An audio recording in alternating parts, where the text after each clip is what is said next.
네, 안녕하세요. 주식하는 피터팬 슈터팬입니다. 6월 28일 월요일 평화롭게 보내시길 바라고요. 오늘도 역시 회사 분석에 앞서 전일 6월 25일 증시 브리핑을 먼저 해드리고 코스피와 코스닥의 현재 위치에 대해서 말씀드려보도록 하겠습니다. 금요일 증시 한 줄평은 순환매 장세가 지속되었다 라고 볼 수 있겠고요. 코스피의 경우는 3,302포인트로 무려 0.51%나 상승했고 코스닥은 약보합 상태로 마무리되었습니다. 현재 한국의 경기 지표가 상당히 견조한 상태이기 때문에 코스피의 상승 랠리를 이끈다라는 전망이 있고요. 그렇지만 차익 실현 가능성이 있으며 동시에 실적 시즌이다. 그러한 변수로 인해 종목의 변동성이 조금 커질 수도 있겠죠. 게다가 금주에 미국 고용지표 발표가 있고 연준 통화정책 영향이 또 미칠 수 있는 우려가 있습니다. 코스피의 예상 밴드는 3,230에서 3,250으로 예상이 되었는데요. 예상 밴드, 그러니까 쉽게 말씀드려서 3,230에서 3,250 사이에서 놀 것 같습니다 라는 이야기입니다. 하지만 변이 바이러스가 현재 퍼지고 있는 게 조금 걱정되는 부분이네요.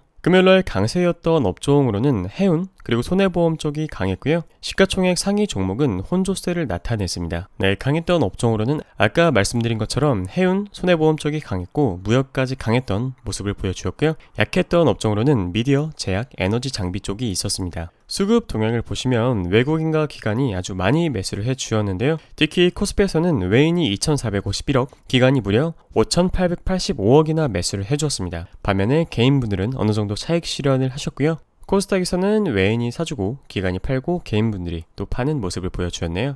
그리고 원자재 가격, 최근에 구리 가격이 피크를 찍고 내려오면서 다시 고개를 들고 있는 모습을 보여주었기 때문에 구리 관련주인 종목들을 저희들이 한번 살펴볼 필요가 또 있다라고 생각합니다. 대표적인 구리 관련주는 풍산 있죠. 그리고 원달러, 금요일은 조금 내려서 마무리되었지만 저는 앞으로도 달러 쪽이 계속해서 강해질 거라고 예상이 되기 때문에 관심 있으신 분들은 달러 인덱스 쪽으로도 투자처를 한번 알아보시는 것을 추천드립니다. 자, 여러분들한테 설명드렸던 역사적 신고가 3,266포인트를 이제 완전히 돌파했다 라고 봐도 무방한데요.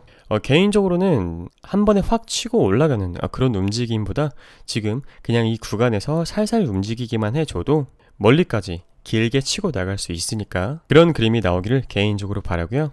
증시는 사실 저희들의 친구가 아니기 때문에 흐름을 잘 살펴보고 대응하는 방향으로 접근하시면 좋을 것 같습니다. 코스닥의 저항은 1021포인트로 아직 유효한 상태이고요. 오늘날의 자리는 1012포인트입니다. 뚫고 지지 받은 다음에 또 올려버릴지 아니면 여기서 한 박자 쉬고 두 번째 돌파 시도를 할지 지켜봐야 할 것 같군요. 자, 오늘 소개해드릴 회사는 한라홀딩스라는 회사인데요. 시가총액은 4,571억 원입니다. 한라홀딩스는 자회사 가치 대비 현저한 저평가 상태가 지속되고 있다라는 평가가 있으며 손익 흐름은 21년 2분기부터 강한 회복세를 보일 것이다 라는 긍정적인 전망이 있었습니다. 그에 따라 투자 의견은 매수, 목표 주가는 64,000원으로 유지를 했으며 애널리스트 분이 남긴 평가로는 갈 길이 멀다, 그러니까 충분히 길게 올라갈 수 있다라는 이야기죠. 자, 한라홀딩스라는 회사에 대해서 조금 생소하신 분들이 있을 텐데 좀 간단하게 설명드릴게요. 한라홀딩스는 14년 9월에 동사와 만도로 인적 분할이 되어서 지주회사로 전환이 되었고 15년 7월에는 종속회사인 한라마이스터를 아예 흡수합병 해버려서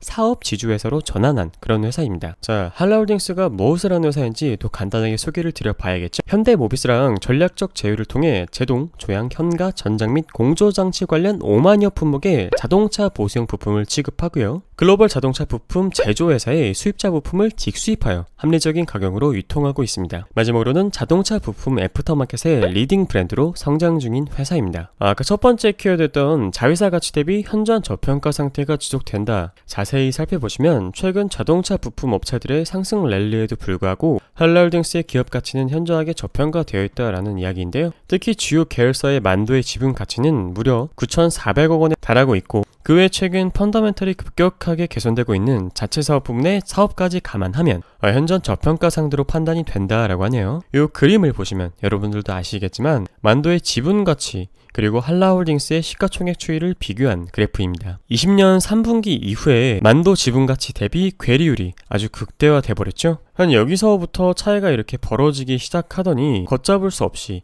이 위와 아래의 간격이 너무 넓어져 버렸습니다. 그렇기 때문에 만도의 지분가치 대비 상당히 저평가된 회사다라고 평가할 수 있는 거죠. 자, 두 번째 키워드였던 손익 흐름, 21년 2분기부터 강한 회복세를 보일 것이다. 자세히 살펴보시면 21년 1분기 특성상 비수기 영향과 팬데믹에 대한 영향이 복합적으로 작용했기 때문에 20년 하반기 대비 둔화된 흐름을 보였으나 20년 하반기에 있는 이쪽이고요. 이는 일시적인 현상이다 라는 평가가 있었고 21년 2분기부터는 마진이 높은 애프터마켓 사업, 모듈 사업 외형 확대로 자체 사업 마진 확대가 기대가 되고 한라 역시 매출 구성이 수도권 지역 고수익 자체 사업장 분양으로 전환이 되고 있는 덕분에 지분법 이익 개선에 일조할 것이다 라는 긍정적인 전망이 있었네요. 이러한 것들을 근거로 한라홀딩스에 대해 투자 의견 매수, 목표 주가는 64,000원을 유지한다 라고 합니다. 목표 주가는 기존 SOTP 방식을 유지하였고 21년 기준 펀은 3.8배 수준으로 상당히 저평가 상태라고 하네요.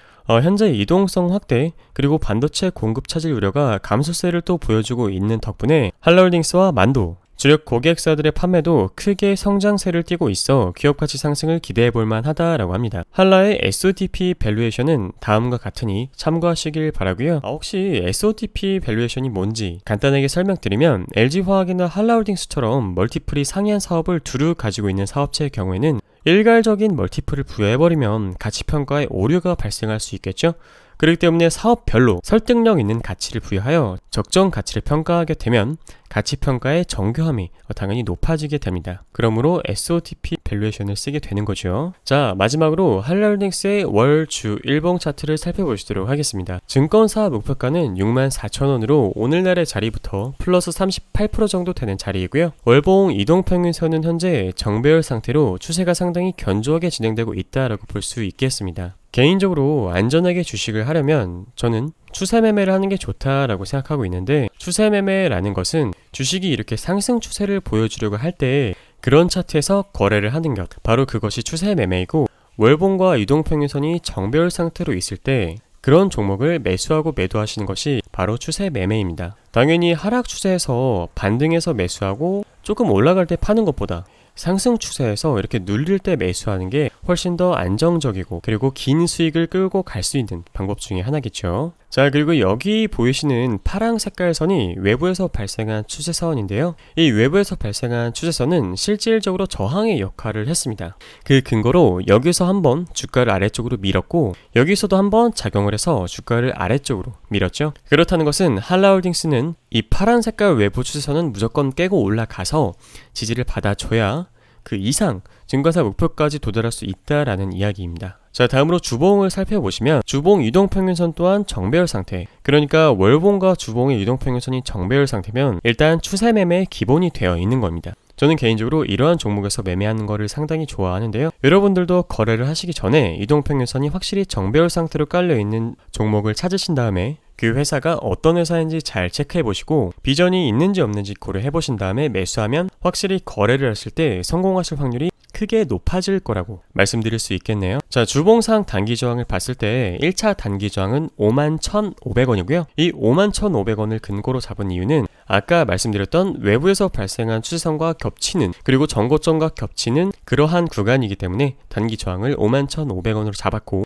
51,500원을 뚫고 지지해 준다면 2차 저항은 6만원으로 잡았습니다. 6만원으로 잡은 이유는 0단위로 딱 떨어지는 가격대 같은 경우는 심리적으로 저항을 받을 수 있는 그런 위치이기 때문에 6만원을 2차 저항으로 잡았고, 6만원을 확실히 뚫고 또 지지를 해준다면 증권사 목표가인 64,000원, 아니 그 이상도 갈 수 있을 거라고 보여지네요. 자, 일봉으로 자세히 보시면요, 오늘날의 자리 상승을 위해서 확실히 고개를 들었다 라고 볼 수 있겠습니다.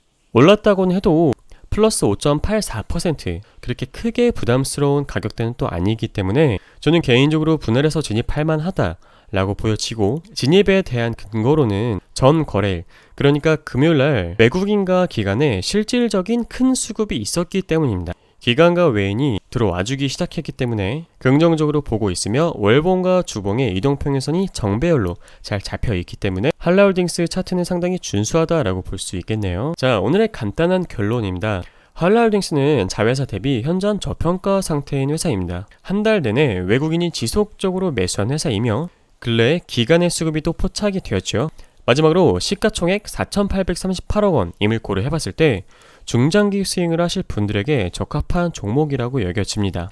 마지막으로 고개를 본격적으로 들기 시작한 차트이므로 안전하게 분할해서 접근하시길 바랍니다. 자, 여러분들에게 늘 드리는 말씀이지만 저는 종목을 추천드리는 것도 아니고 투자를 권유드리는 그런 영상도 아닙니다.